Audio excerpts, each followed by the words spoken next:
just check this out. Make sure we are actually on the air. Yes. Let's see. Make sure we are actually... Okay. It is working. Fantastic. Let's go back. All right. Got everything set.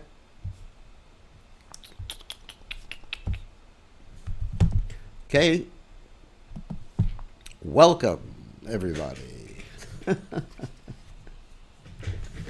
So, I thought we would start with a little different song today. Don't worry, it's not a modern song. So I'm practicing different songs on the guitar, so I just thought it would be interesting for you all to hear. You know, a bona fide song. Hold on a second.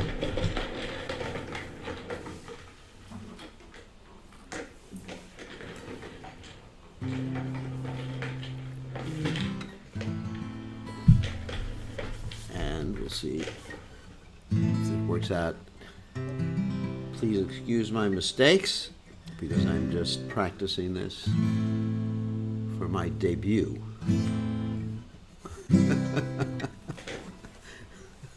In the temple room. All right. As you all know, we chant in the Shingadev prayers every morning with the guitar, and we have the bhajans with the guitar, so everybody seemed to like that, so I'm trying to learn more songs on the guitar. So here's one. And then we'll go on to the Caitanya Caritamrta after this.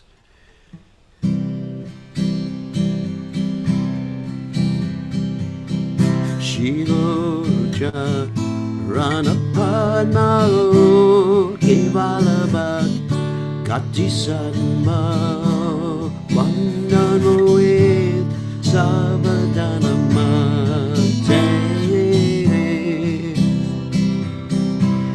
Yahara Prasadepai Evavatori Ayaye Krishna Prapte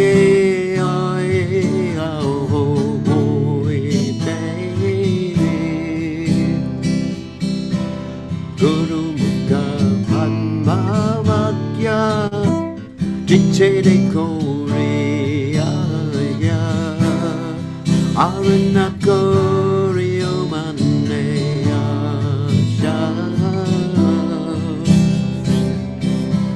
Shiguru Charannerate Ese Uttamagate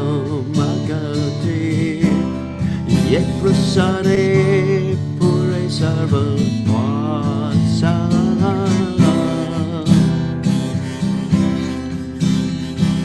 Chakchudan Niloye Jamadan Me Prabhu Sayi Divyan Rede Prakasita Prema Bhaktiya Ute Abhijavanasa Yate Prema Bhaktiya Ute Abhijavanasa Yate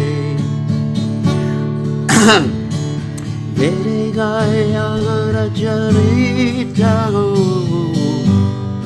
Vedegaya Rajarita Shigaru Karuna Sindhu Adamadanara Bandhu Shigaru Karuna Sindhu Adamadanara Bandhu Lokana Lokera Divana Lokanath Lokera Divana Ah Prabhu Koradaya Devore Padachaya Ah Prabhu Koradaya Devore Padachaya Ebias Kusutri Bhuvana Ebias Kusutri Bhuvana Prabhupada Prabhupada Prabhupada Jayo Prabhupada Prabhupada Jayo Prabhupada Jayo Prabhupada Jayo Prabhupada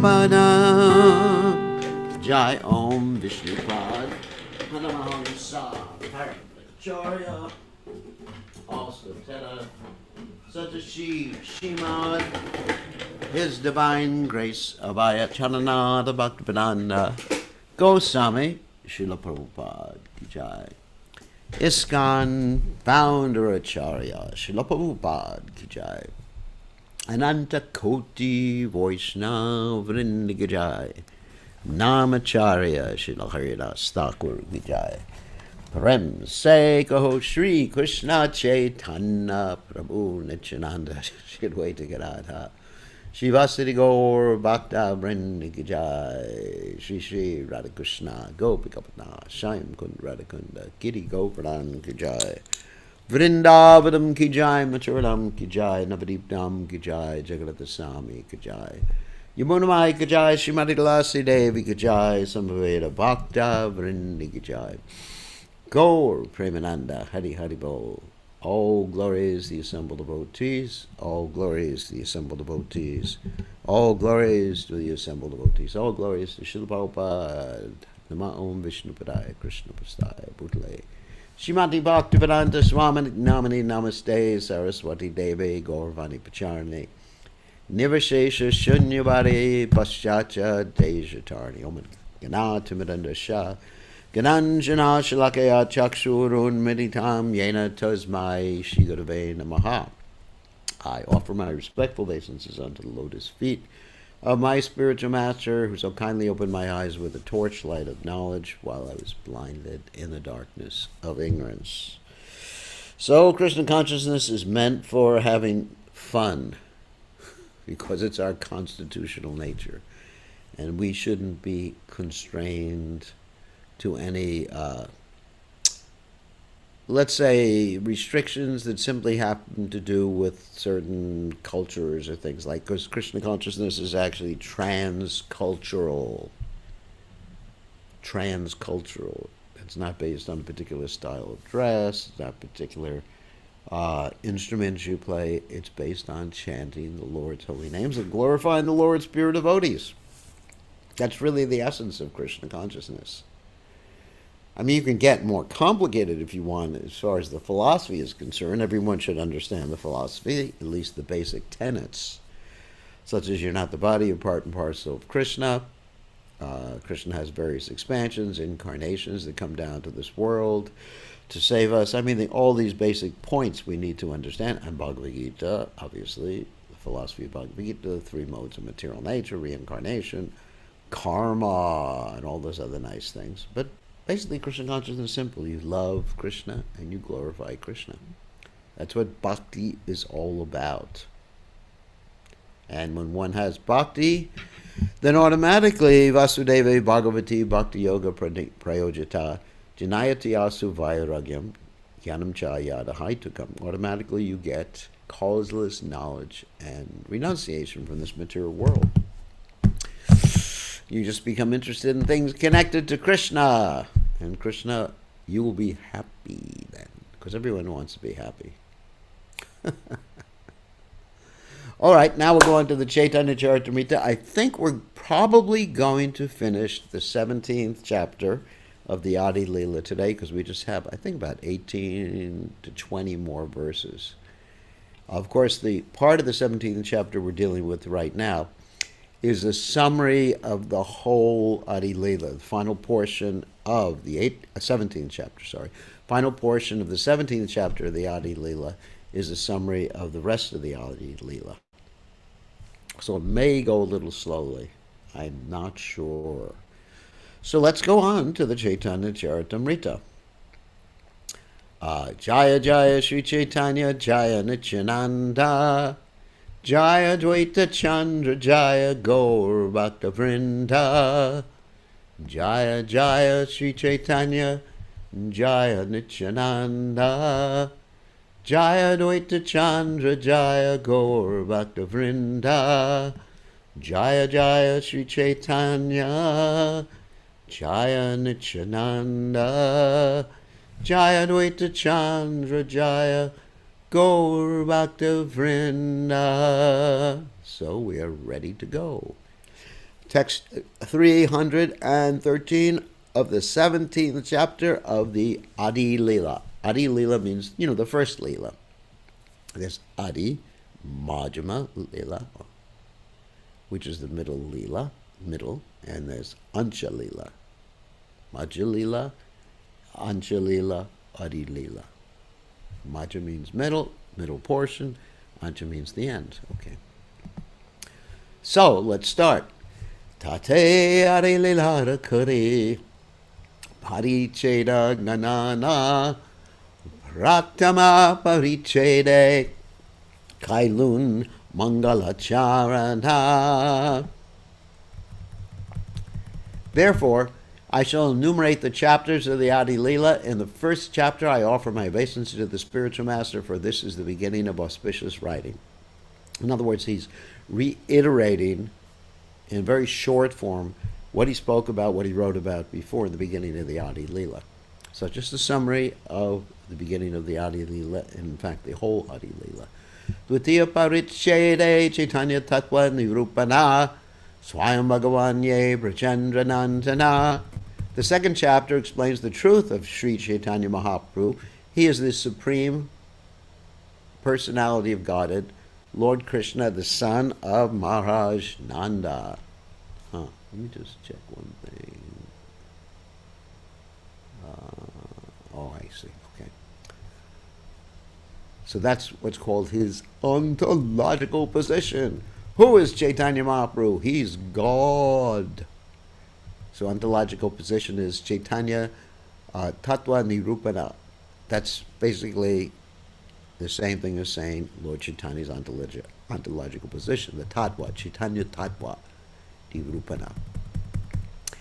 Tehonta Caitanya Krishna Sachiranandana Tritiya Parichede Janmera Samanya Karana. Shri Krishna Chaitanya Mahaprabhu, as Krishna himself, has now appeared as the son of Mother Sachi. The third chapter describes the general cause of his appearance. In other words, why did Lord Chaitanya appear? We all know. To save us in Kali Yuga, first of all, and also, what other reason? To taste the love that Radharani experiences, for him to understand that love and to see himself from Radharani's perspective. So, Tahin Maje Premadana Vishesha Karana Yuga Dharma Krishna Nama Prema Pacharana. The third chapter specifically describes the distribution of love of Godhead. It also describes the religion of the age, which is simply, what? To distribute the holy name of Lord Krishna and propagate the process of loving him. That's the religion. That's it. That's all you got to do. Get people to chant and chant yourself with devotion and love. I was asked the question today, how can I concentrate my mind when I'm chanting? My mind is disturbed by so many things. The way you concentrate your mind is you actually pray to Krishna when you're chanting. And what do you pray for? You pray for his mercy. You pray for the protection of someone else. You pray to be able to fix your mind on him. And Radharani too. Chaturte kahilun janmera mula prayojana swamadurya premananda rasa ashvadana. The fourth chapter describes the main reason for his appearance, which is to taste the mellow of his own transcendental loving service and his own sweetness. We mentioned this before. So this is called the esoteric reason, or the primary reason for the Lord's appearance. To actually enjoy serving himself from the position of Radharani, to understand the love that she feels for him, and to basically see himself from her perspective, appreciate his own beauty. Panchame Shri Nityananda Tattva Nirupana Nityananda Haila Rama Rohini Nandana. The fifth chapter describes the truth of Lord Nityananda Prabhu, who is now none other than Balaram, the son of Rohini. So that's Nityananda Tattva. It's also ontological position. Lord Nityananda is Balaram. He's non-different than Krishna. He's the first expansion of Krishna, the first expansion of Lord Chaitanya Mahaprabhu. And he serves Lord Chaitanya Mahaprabhu as his elder brother. And as Krishna and Balaram, he also served Krishna as his elder brother. And as Ram and Lakshman, he served Ram as his younger brother, which is interesting. And I'm not going to tell that story again. Shasti parichede advaita tattve ravichara advaita charya mahavishnu avatara. The 6th chapter considers the truth of Advaita Acharya. He is an incarnation of Mahavishnu, of course. Mahavishnu is an expansion of Krishna. He's a portion of a plenary portion, not of Krishna. He's the first of the Purusha avatars. Purusha avatars means Mahavishnu, Garbhodakshay Vishnu, and Kshirodakshay Vishnu. Mahavishnu lies in the causal ocean, and by his breathing all the universes come out. Causal ocean means cause and effect. So all the universes come out in seed form, they expand, there's multiverses, as people who are scientists say, and multiverses. That's they call the multiverse, which is short for multi-universe, when they're talking about quantum theory. So he breathes out, all the universes come out, and he expands in each and every universe as the Garbhodakshay Vishnu, and then he expands in each and everybody's heart as the Kshirodakshay Vishnu. And Kshirodakshay Vishnu also has his own place in this material universe too, called Shvetadvipa. Saptama parichede panchatatvera kyana panchatatvamini yaiche kaila premadana. The 7th chapter describes the Panchatattva, means the 5 ontological positions. Sri Chaitanya, Prabhu Nityananda, Shri Advaita, Gadadhar, who is Radharani, and Srivas, who is the Jiva soul, who is an incarnation of Narada Muni. They all combine together to distribute love of Godhead everywhere. Ashtame Chaitanya Lila Varnana Karana Eka Krishna Ranama Mahamahima Katana. Eka Krishna Namera Mahamahima Katana. The 8th chapter gives the reason for describing Lord Chaitanya's pastimes. It also describes the greatness of Krishna's holy name. So in other words, Lord Chaitanya came down to preach the holy name, and even by accidental chanting of the holy name, or even derisive chanting of the holy name, or joking chanting of the holy name, one gets the benefit, it's called namavash, of liberation. And of course, one chants the holy name deliberately avoiding the offenses, at least in the clearing stage, and then coming to the stage of pure devotional service, one realizes one's spiritual identity, which is the goal of Krishna consciousness. Navamete bhakti kalpa vrikshara varnana Shri Chaitanya mali koila vriksha aropana. The 9th chapter describes the desire tree of devotional service. Sri Chaitanya Mahaprabhu himself is the gardener who planted it. So, of course, this is actually a metaphor that's often used. What is that? Brahmanda Brahmate Konna Bhagavan Jiva Guru Krishna Prasadi Bhai Bhakti Lata Bish.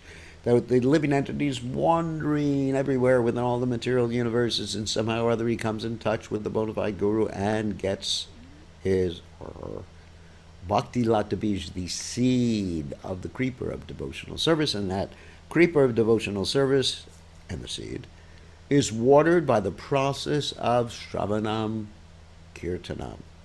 And it grows more and more and more, but as it grows, you have to be very careful of weedies. I know it's weeds. So you have to be very careful of weeds. Weeds means the desire for profit, adoration, and distinction, because there's one chance people may admire you. And you think, oh, I'm a chanter, I am great.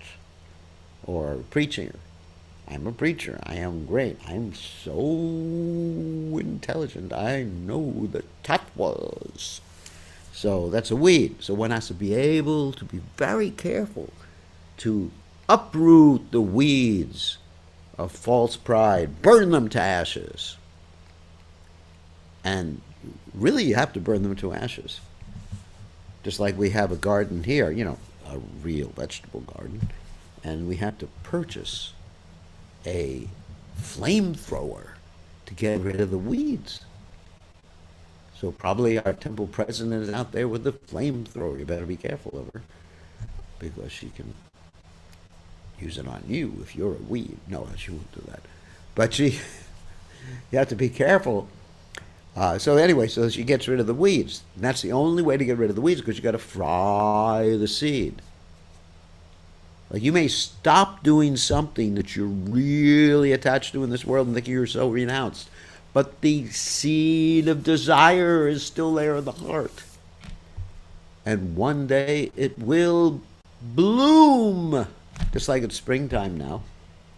And you see a lot of things that you thought were gone are blooming. And some of the things are good, like our fig tree, really nice. And some of the flowers, the tulips are starting to have two lips or three lips. Anyway, so that's why they're called tulips. You didn't know that. Anyway, so because it's springtime. So you may have the seed of something you don't want in your heart, and it comes out when you have bad association and when you don't fry the seed. And the way you fry the seed is through the process of chanting. And devotional service fries the seed of desires. And then simply you want to be Krishna conscious. So that's the solution. Okay? So that's the creeper of devotion. And of course, as you water, let me continue with the creeper of devotion a little more. As you water this creeper of devotion, it sprouts flowers, which are bhavas in love of God. And ultimately, this creeper of devotion pierces through the covering of the material universe and blossoms at the lotus feet of the divine couple, Shri Shri Radha Krishna, and offers flowers at their feet. And that's what I hope to do.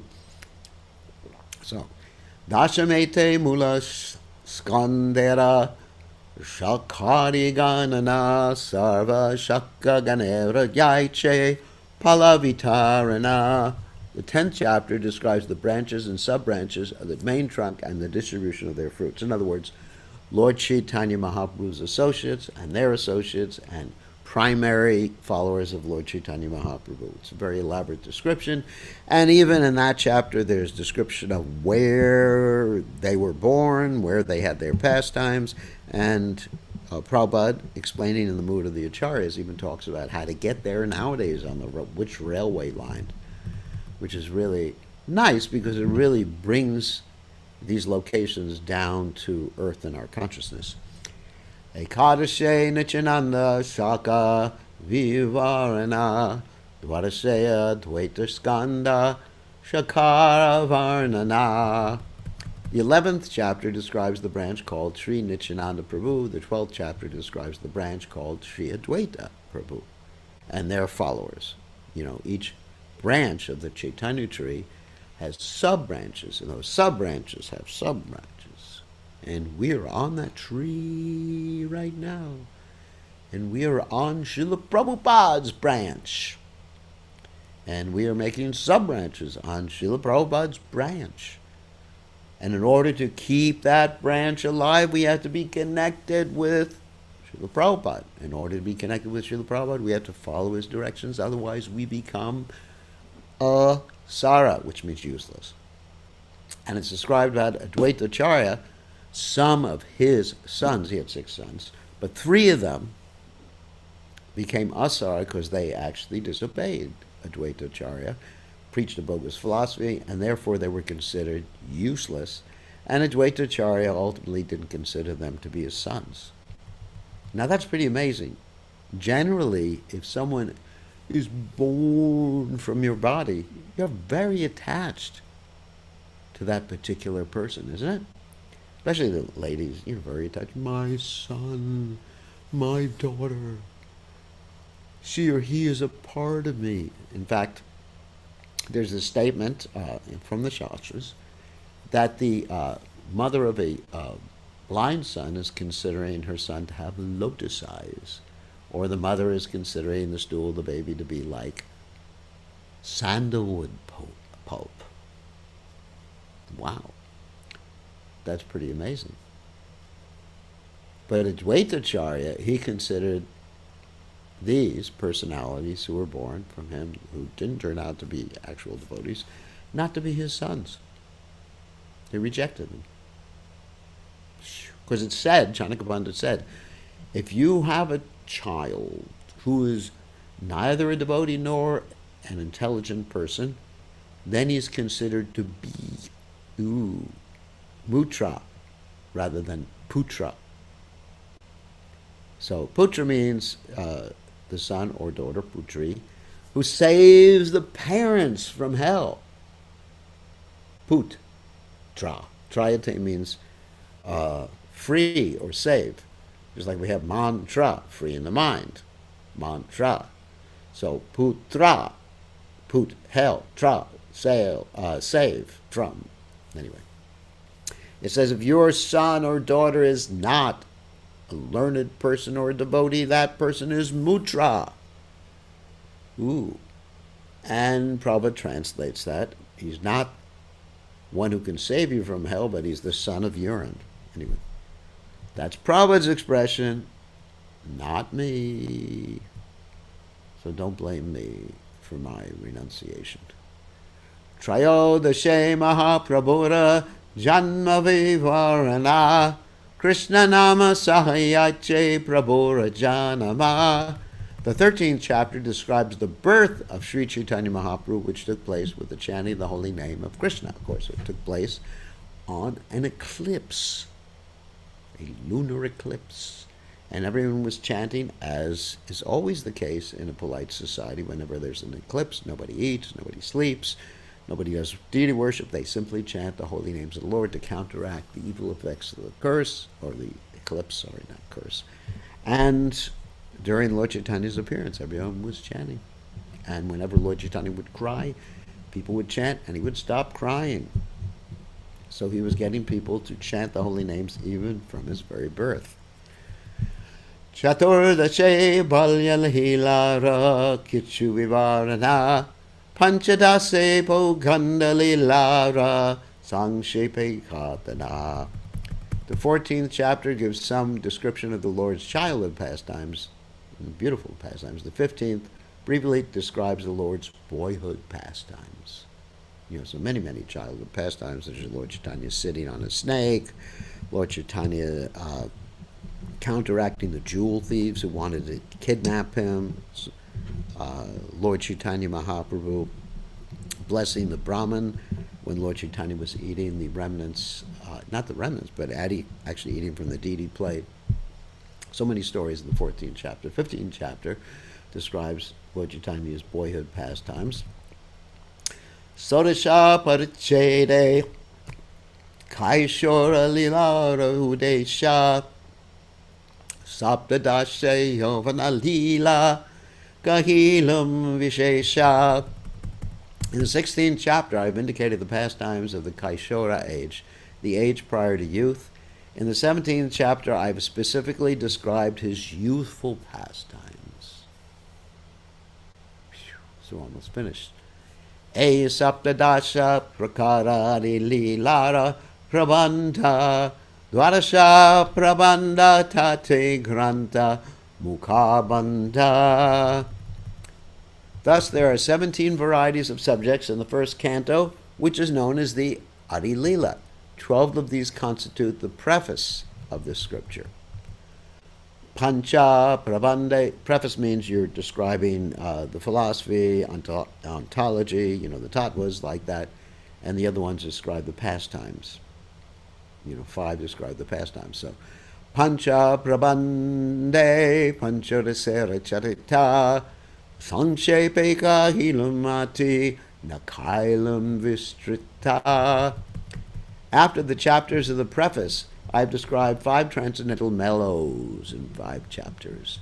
I've described them very briefly rather than expansively. So that, in other words, in 5 chapters you had the mellows, or the pastimes of the Supreme Lord. Vrindavana Dasahiya Chaitanya Mangale Vistare Vanila Nityananda Gyavale. By the order and strength of Sri Nityananda Prabhu, Srila Vrindavan Das Thakur is elaborately described in his Chaitanya Mangal, all that I have not Of course, as Prabhupada says, and as we know, the Chaitanya Manga was later called the Chaitanya Bhagavat.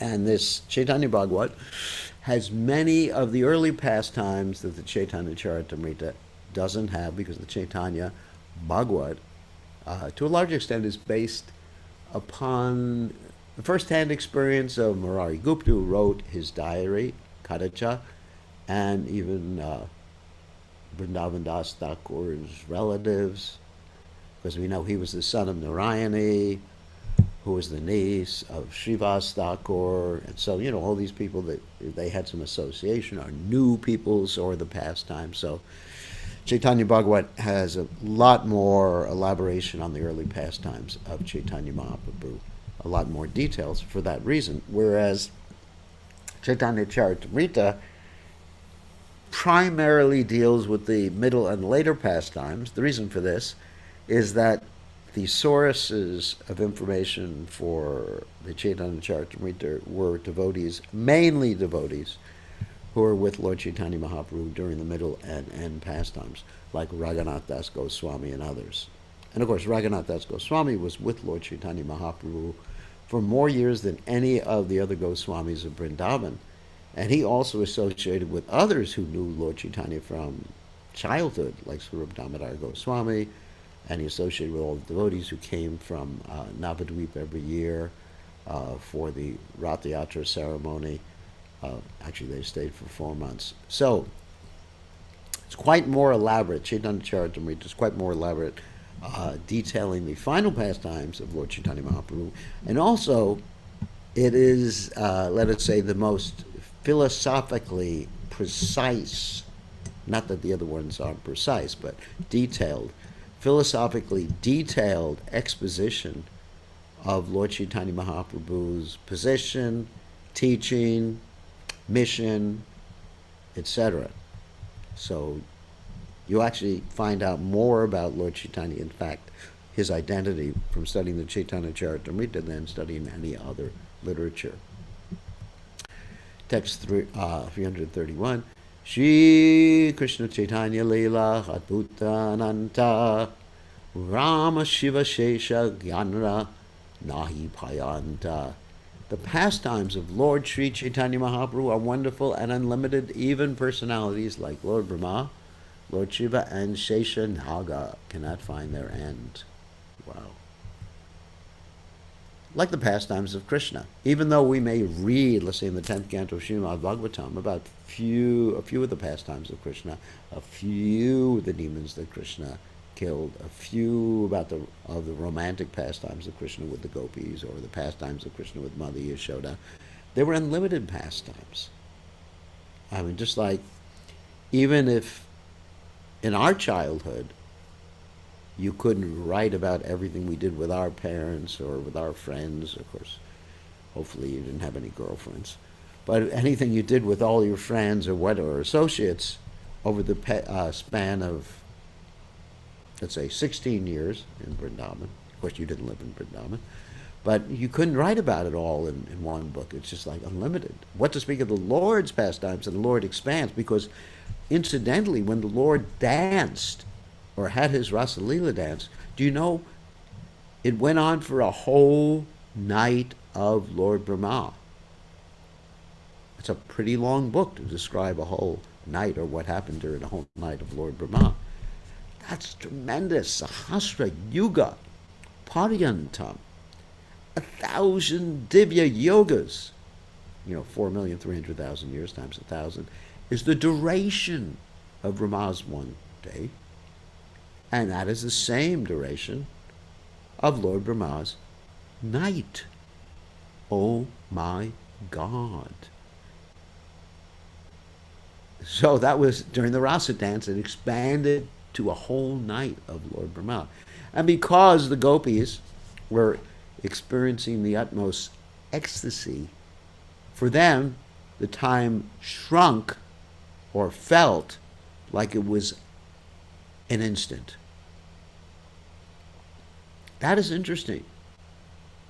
When one is having the greatest happiness, and of course very few of you have experienced that, and I can't say I have either, then time shrinks. Even the greatest time shrinks to nothing. And when one is experiencing the greatest pain, time expands almost unlimitedly. And we hear about this every day when we chant, what, the Shikshashika. Yugaitam nimishena chakshusha prabhashaitam shunyaitam jagat sarvam govinda virahaname. Oh Krishna, experiencing a moment, nimishena. Nimishena means basically less than a second, like 1/11 of a second or something like that. The whole world is vacant, and it feels like yugaitam nimishena. It feels like a whole yuga, one moment. So in other words, the gopis had so much love for Krishna that one moment of separation from Krishna was so intensely painful that it expanded unlimitedly in their consciousness. Just like if you go to, I mean, even this is a mundane example, but if you go to a dentist and they're taking this thing called a drill, and they're drilling in your teeth, this will just take a minute. And that minute would go on, it seems like it was an eternity. It's like traumatic. When you're having a traumatic experience, time really expands.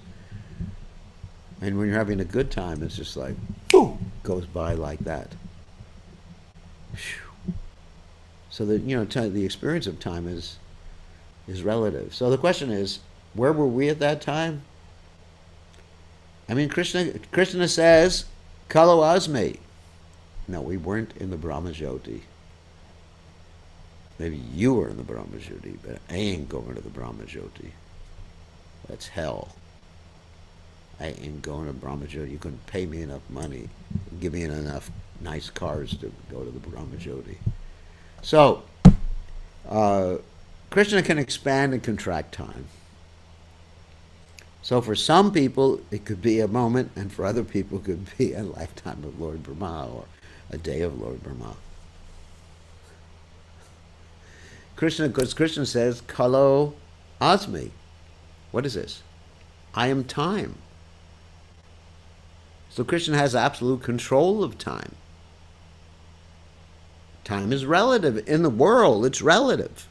The experience of time is very relative. Like you're in the heavenly planets, a moment in the heavenly planets is years on the earth planet. Just like when Lord Brahma stole the calves and the cowherd boys, he paused for less than a second and thought, maybe I made a big mistake. Then came down to the earth, and I guess he started to experience earth time at that point because Lord Krishna was actually talking to him. Then less than a second he came down, and it was a whole year.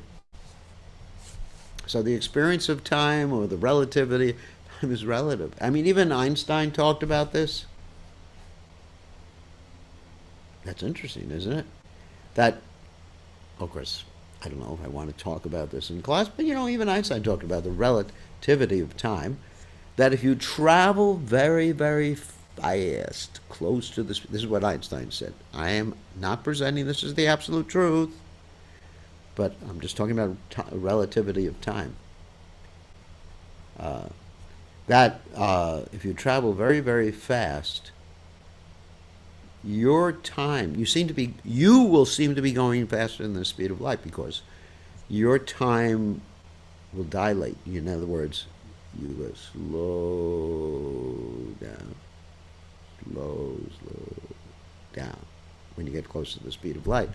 And everyone on the earth planet, they'll be doing their normal pace. So even if you go away traveling at the speed of light for what you would consider to be a year, eons would pass.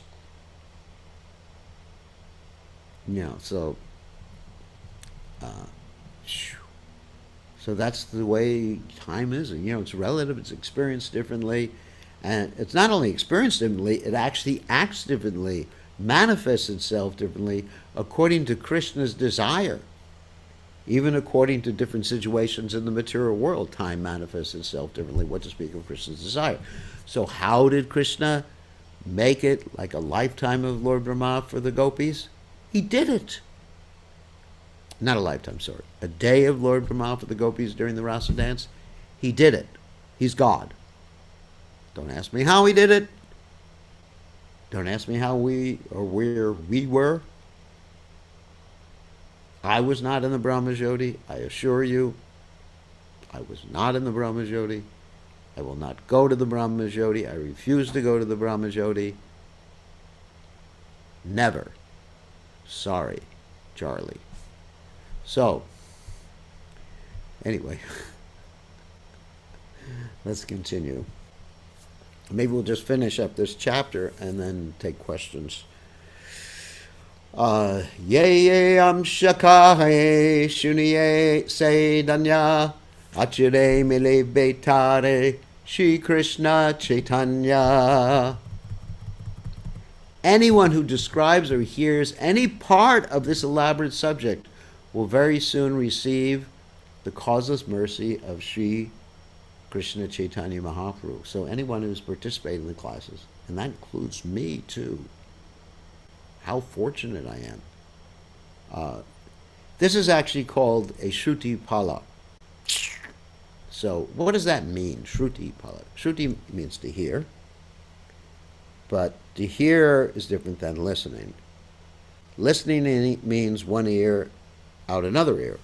Hearing means you take it in your heart. Bhavanti Vritkarna Rasayana Kata Tajoshana Rashi Apavarga Vartmani Shraddha Ratirvakti Anukrameshyati. Actually, Pran Govinda said, but we all have to pass through Brahmajyoti to enter Vaikuntha. I am going directly to Vaikuntha. I ain't going to Brahmajyoti. I refuse. I will beam me up. Anyway, so this is called Shruti Pala. Shruti Pala means the fruit of hearing. This is a standard technique. Not that it's simply a technique, but it's a standard writing technique in Vaishnavism and in the Vedic literatures, which means that many times after a particular chapter, you get a benediction. Like anyone who hears this chapter goes back to Godhead. Anyone who hears this chapter gets the mercy of Lord Chaitanya Mahaprabhu. And it is a fact that if one does what is said in the writing of the Shruti Pala, that means the fruit of hearing, one will get that benediction. Why do we say this? Because it is Krishna's devotee giving a benediction. As Krishna says in the Gita, Kontaya pratijanihi name bhakta pranashyati. He says, you should declare it, he's talking to Arjuna, boldly, that my devotee, Krishna's devotee, will never perish. And Prabhupada explains that if Krishna personally promises something, he can change his mind. Or there's certain circumstances, like when Krishna promised not to fight in the battle of Kurukshetra, and then he was caught in the horns of a dilemma when his devotee Arjuna was threatened by grandfather Bhishma. Krishna thought, I have a choice, either break my promise or fight. So he chose to fight, because he showed himself to be the actual intelligent purveyor of Dharma, which means he considers Dharma to be based upon the result of an action, not upon what you think Dharma is. This is a really important point. Actually, this is really interesting. This involves a discussion I had today based upon certain Vedic terms. Today we were talking about the Vedic term of what? Vanaprastha. Okay, so the Vedic term of Vanaprastha strictly means you go to the forest. Vanaprastha, Vana means forest. Vrindavana means the forest of Vrinda. So you go to the forest and you wear clothes made of tree bark. It's pretty itchy. Lord Ram did it when he took Vanaprastha with his wife. Temporary Vanaprastha, and then, he went back to the kingdom after that, and then he sent his wife away. And he sent his wife away for Vanaprastha when he was still the king. That's interesting. Wow, just think about it. He sent his wife away for Vanaprastha, but he remained a grahastha. Huh. Interesting argument. So, anyway. So, what happened? So, Vanaprastha technically means that. But, in essence, what does it mean? It means giving up sense gratification and dedicating yourself to the service of the Supreme Personality of Godhead. So one can actually be very ritualistic and think of dotting the I's and crossing the T's and having everything exactly the same. But time changes, adjustments change. And so Krishna, or getting back to the point, so Krishna promised not to fight, and he broke his promise. Right? Because for his devotee, that was a higher principle, protecting his devotee. So there's higher principles for Krishna. So, anyway, so getting back to the point of the Shruti Phala, that if a devotee promises something, Krishna has to do it. If Krishna promises something, people may not believe. He may be just like teasing you or thinking, well, all things being equal, yeah, I'll adjust things a little bit. I don't have to keep my promise. Why does Krishna have to keep his promise? But Krishna's devotee controls Krishna by his devotion. And so then Krishna keeps his promise, or Krishna will fulfill the devotee's words. And that's why Krishna says, Kontya pratijani name bhakti pranashati. Arjuna, you should declare it, that my devotee will never perish. So this is a benediction. And if you hear or describe any part of this elaborate subject, you will very soon receive the causeless mercy of Sri Krishna Caitanya Mahaprabhu. I certainly want to receive his causeless mercy. Sri Krishna Caitanya Dvaita Nityananda, we're reaching the end of the chapter. Shivasa Gadadardi Gadadaradi Yata Bhakta Vrinda. Herein the author again describes the Panchatattva, Shri Krishna Chaitanya, Prabhu Nityananda, Shri Dvaita Gadadhar, Srivasa, and all the devotees of Lord Chaitanya.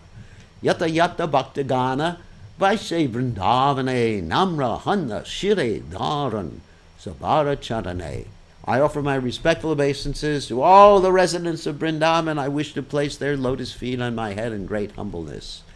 Shri Sarupa Shri Rupa Shri Sanatana, Shri Raghunatha Dasa Haraji Jiva Charana, Shri Dharan Adari Vandan, Nitya Karon Tanra Asha, Chaitanya Charitamrta Kahi Krishna Dasa.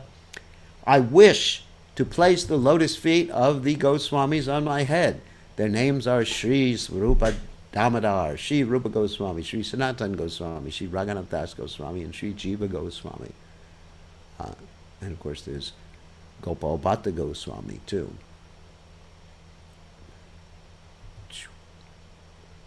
And Gopal. Yeah.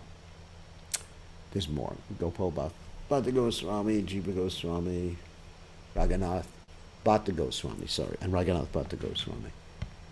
So placing their lotus feet on my head, I'm always hoping to serve them. I, Krishna Das, narrate Sri Chaitanya Charitamrta, following in their footsteps. Thus end the Bhaktivedanta purports to Sri Chaitanya Charitamrta, Adi Lila, 17th chapter, describing the pastimes of Lord Chaitanya Mahaprabhu in his youth. So that's the end of the Adi Lila, and we're going to stop there today. And tomorrow we will have the blessing of going to the Madhya Lila, which talks about the later pastimes of Lord Chaitanya Mahaprabhu. As you see, the chapter summaries, the ecstatic manifestations of Sri Chaitanya Mahaprabhu, and all other pastimes such as Sri Madhavendra Puri's devotion. Wow! Can't wait. Okay, so perfect timing. We will stop sharing and take questions. Hold on a second. I have to unmute you all, or allow you to unmute yourselves so you can ask questions. Okay, who has some questions?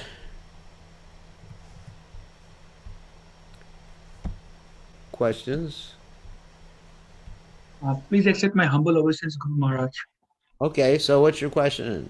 I went through the YouTube video you told me to go through earlier, and the question I had at the end, Namabhas and taking service from holy name.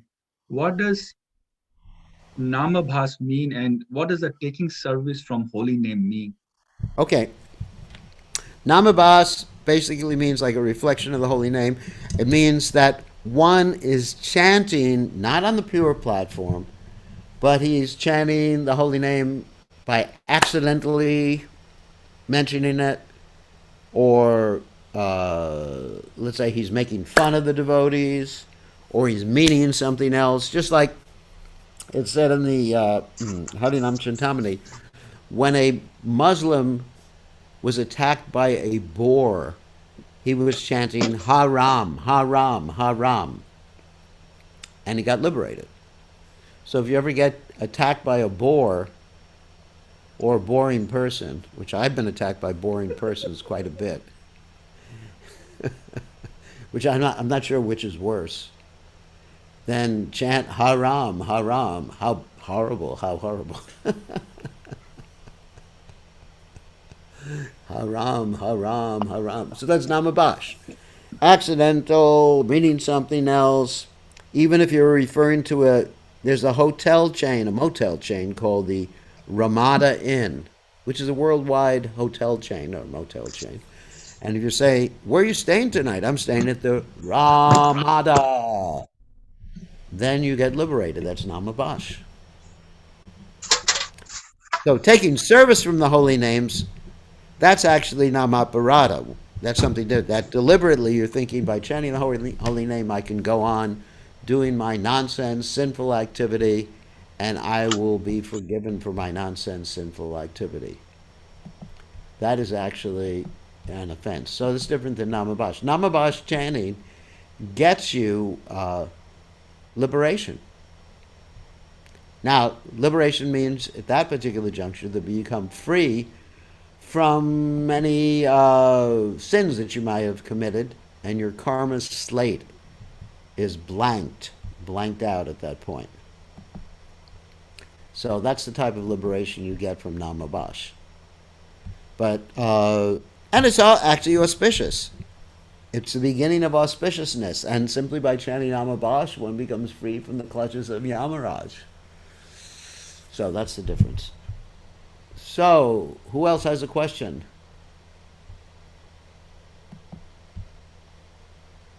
Hare Krishna, No Gurudev. one?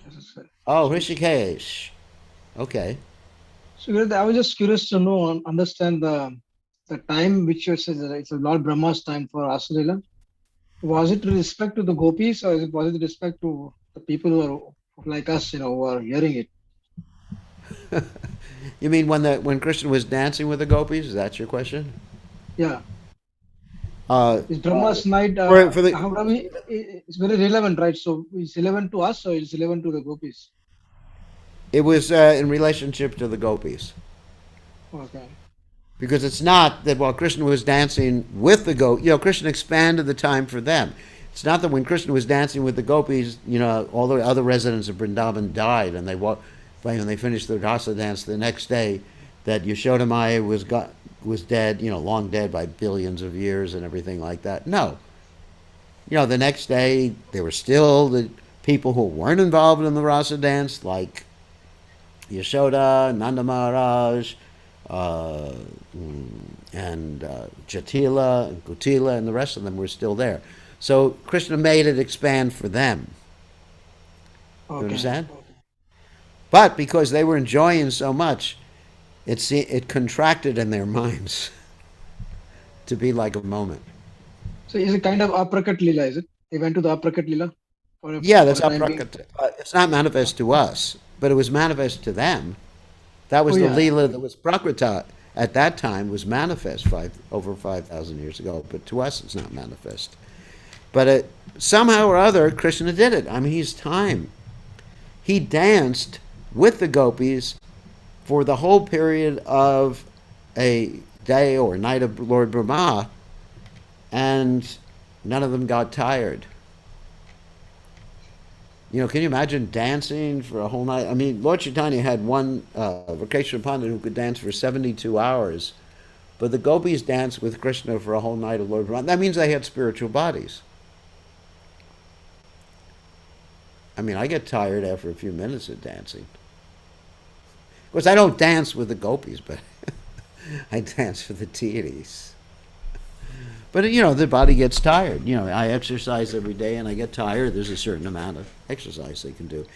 So the point is that Krishna was dancing with the gopis in spiritual bodies, and the time expanded for them. And as far as everyone else, they were just on regular time.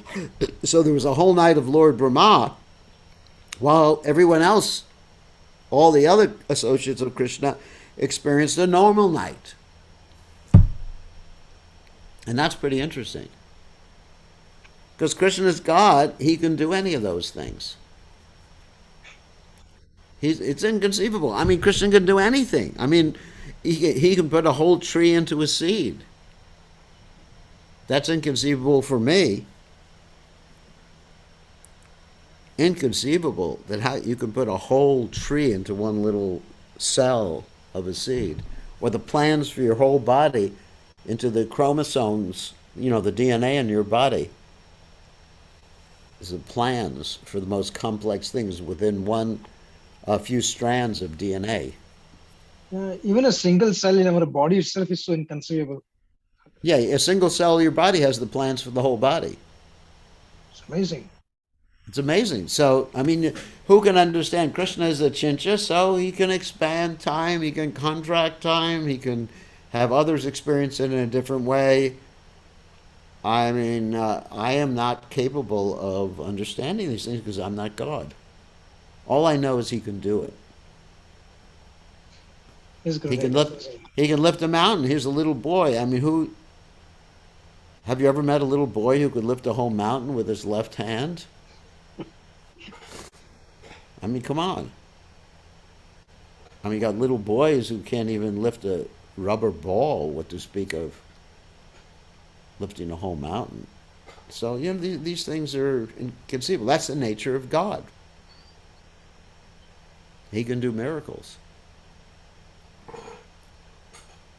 For him, it's not a miracle. That's ordinary business for him. All right, good question. So, all right, any other questions? Anyone want to go to the Brahmajyoti here? Maharaj, please accept my humble obeisances. Oh, you want to go to the Brahmajyoti?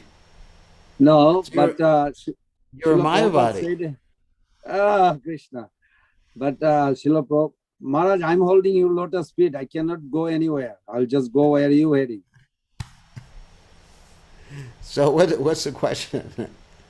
No, I'm just giving reference, and then I have a question. Atri Rishi Prabhu tells a story that Srila Prabhupada flight was cancelled in Bombay.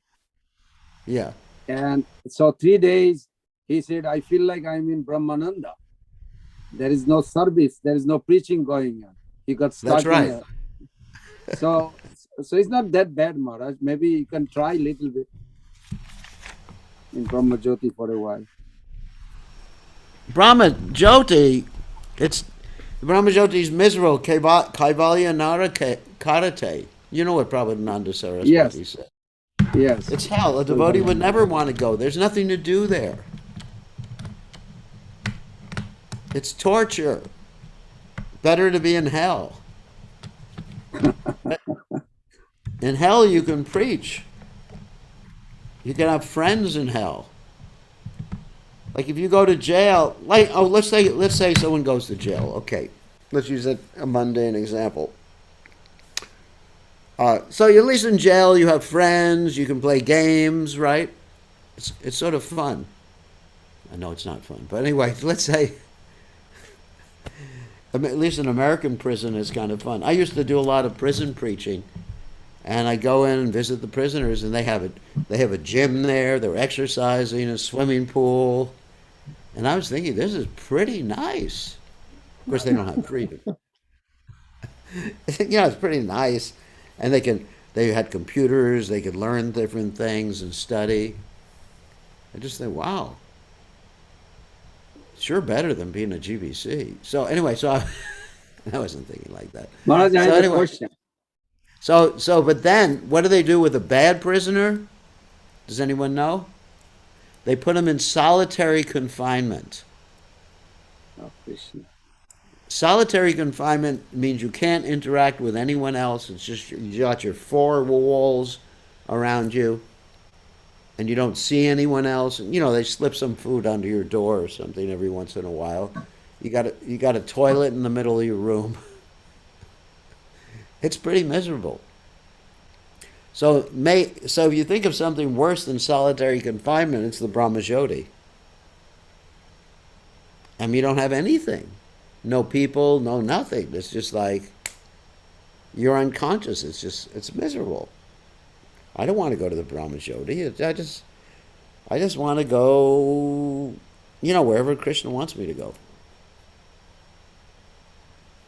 It says that we have to pass through. In Madhulila, we are coming. In few chapter later, it will say Sanatan Shiksha that we have to pass through Brahmajyoti, Biraja, then Vaikuntha.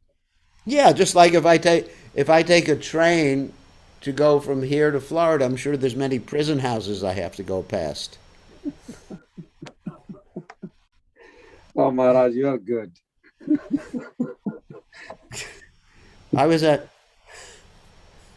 That's true. I mean, I remember I used to spend a lot of time in Sweden before COVID. And between the farm and the temple, there's actually a big prison house. So I had to go right through it. Like that. Or in Fiji, to go into the city of Suva, sorry, there's the Suva Central Prison. So the only way you get there, if you go on one road, or one particular road, you go past the prison. Or, here's an even better example for those of you in Australia, that if you want to visit the devotees in Australia, you have to go to Australia, which is a prison colony.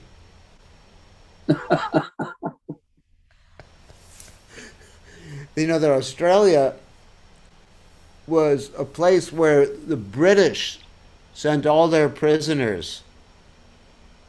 It was like it's true, it's a penal colony. So they sent all their prisoners to Australia. And so if you go to Australia, forgive me if there's any Australians listening, you get some of the wildest people on the earth planet. The Aussies, the native Aussies. One time I was I should tell this joke. One time I was in a airplane in Australia, flying from Sydney, I think to the Gold Coast or something. And I was just sitting there in my dhoti, minding my business, and this drunk guy comes on the plane. And, typical Aussie, completely drunk. Anyway, so he comes on the plane, and he says, Hare Krishna. I think that's great, he's chanting Hare Krishna. He said, I love your food. I said, oh, that's great too. And then he said something that shocked me and everybody else on the plane. He said, well, why don't you Hare Krishnas use toilet paper? He said, why do you Hare Krishnas use your hands? And at that point, everybody moved pretty far away from me on the airplane. Nobody wanted to sit next to me. So that was one experience I had in Australia. Australia also has the most dangerous animals on the planet. Most dangerous snakes, most dangerous spiders, the redback spiders. So I don't want to offend any Australians here. So. Because the Kiwis are not like that. The Kiwis are actually more peaceful and self-controlled. So anyway, Australia. Are they originally from British, Gurudev? Yeah, Britain? Well, the Aussies were originally from British. It was a prison colony. Australia was started as a prison colony. America was started by those. At least the British America was started by those who were rebellious by nature and didn't want to follow the British crown and wanted freedom of religion. That's why the American psychology tends to be very, very rebellious and adventurous. And that's one reason why Prabhupada understood to go to America, because he understood if he went to America, he'd find the most rebellious, adventurous people on the earth planet. And those people he could send everywhere to preach Krishna consciousness. Okay. Because, he understood that. You go to America. Of course, America at that time was the most prominent country. That was before the present politics of the situation. But Prabhupada understood that Americans are naturally adventurous, rebellious, ready to do anything, risk their lives, cowboys, Indians. So that was the ideal combination for Prabhupada's army. Prabhupada's monkey army. Prabhupada called them his monkey army. Like Lord Ram had a monkey army. And so Prabhupada had a monkey army too. That was us. And Prabhupada sent his monkey army all over the world. I was sent to South America. I mean, we were all sent different places, and it was an adventure. It was a transcendental adventure. I mean, there was even a book published by one of my godbrothers called Transcendental Adventure. So, anyways, yes, Australia was a penal colony before. But there are many nice Australians. Many nice Australians. So in the same way, Krishna's penal colony is the Brahmajyoti. And that's where you go to get punished.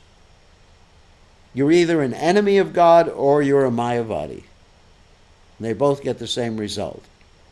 An enemy of God or Mayavadi get to be sent to the Brahmajyoti. And I don't want to go there. And there's no preaching there. One devotee asked the question, what if someone did a big kirtan in the Brahmajyoti? You can't do it because there's no bodies, there's no ears, there's no hands to have a kirtan. You can't do it. It's impossible. So don't even think about it. There's no preaching in the Brahmajyoti. You got to wait till the people pop out and go to hell. Or Shine Punye Marcha Lokam. No, that's a different verse. Nye Brahmanjacha Vimuktamaninas Bhava Avishuddha Buddhiye Aruya Kachena Param Padantata Yusmarangraihat. Yeah, so you have to wait until they actually pop out of the Brahmajyoti. Okay, on that note, I think we'll end. What? Oh, I had one question, quick. Yes, Your Holiness. You have a few minutes, Maharaj. No, I don't have a few minutes. 1 minute you have. Okay. Well, I was just wondering that Chaitanya Mahaprabhu seems like agreed what Chand Kaji felt in his mind. He didn't give reference how he thinks Chaitanya Mahaprabhu as Narayan. He agreed, and Chaitanya Mahaprabhu was satisfied with it, but he didn't ask for how did you come up with that. Like Prabhupada, I was thinking Vishnujan Maharaj, Brahmananda Maharaj, they thought Prabhupada was God, or Sai Baba's disciple. They still think he's God, and Sai Baba also agreed. What would be the difference? What is the difference? The difference is that Chand Kazi saw Lord Nrsingadev, and then he understood it was Lord Caitanya. That's the difference. Chand Kazi also was an intelligent guy. He wasn't like the followers of Satya Sai Baba. He wasn't like the followers of Prabhupada who thought he was God. Chand Kazi was not a stupid guy. He actually knew the Shastras.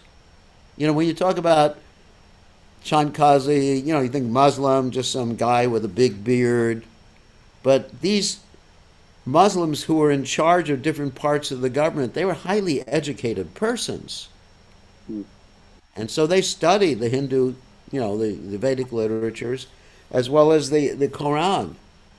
So Lord Chaitanya was able to have a philosophical discussion with him. Of course, there's more to the discussion than we hear about.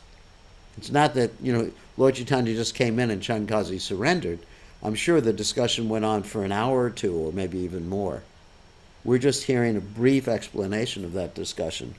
And Chand Kazi was intelligent. Anyone who's intelligent will know the difference between God and God's devotee. Or a bogus person like Satya Sai Bhoga, they'll know the difference. I know, I made up that name. It's just nonsense. I mean, how can a jiva soul become God? And so when the devotees thought that Prabhupada was God, Prabhupada was so upset he kicked them out of the movement. He actually kicked them out of the movement until they came to their senses. And I remember that. I was around during that time, so I remember that whole thing. So, time to end. We'll see everybody tomorrow, same time, same station, with Madhya Lila tomorrow. All glories to His divine grace. Srila Prabhupada.